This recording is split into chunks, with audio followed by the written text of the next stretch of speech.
একদমই নিরামিষ পটল আলু পনিরের ভাপা, খুব সহজ উপায়ে কীভাবে করেছি দেখতে থাকুন বন্ধুরা, ভালো লাগবে। আজ আলু পটল আর অল্প পনির এটা আছে, এটা দিয়ে একটা ভাপা মতো করব। তার মশলা নিয়েছি পোস্ত, এখানে সাদা সর্ষে আছে আর কাঁচা লঙ্কা, এটা পেস্ট করে একবারে মেখে চোখে বসিয়ে দেব। মশলা পেস্ট করে নিচ্ছি, সাদা সর্ষে আর পোস্ত। শুধু পোস্ত দিয়েও করা যায় বা সাদা সর্ষে দিয়েও করা যায়, এখানে দুটো মিলিয়ে করলাম। হাফ চামচের মতো জিরেও দেবো, কাঁচা জিরে, নুন আর শুকনো একবার পেস্ট করে নিচ্ছি, তারপর জল দিয়ে পেস্ট করব।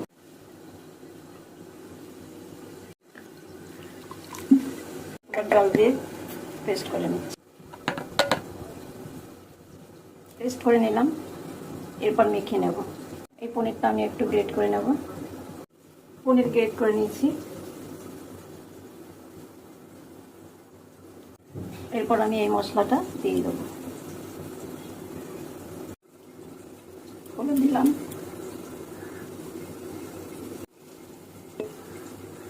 কাঁচা সর্ষের তেল দিলাম,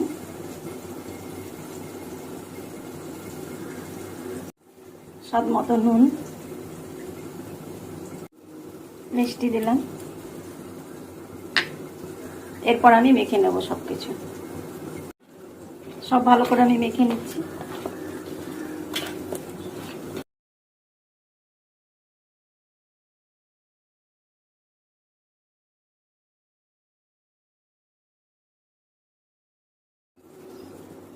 এইভাবে ভালো করে মেখে নিলাম, দেখুন কত সুন্দর লাগছে রান্না করার আগে।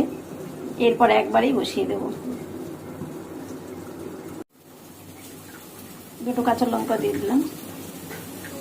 এরপর আমি একবারেই বসিয়ে ঢাকা চাপা দিয়ে রান্না করে নেব।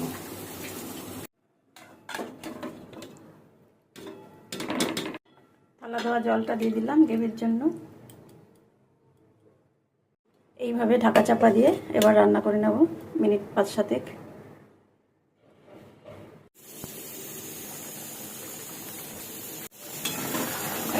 এইভাবেই তৈরি করে নিলাম পটল আলু পনিরের ভাপা। আর কেমন লাগলো রেসিপিটা জানাবেন।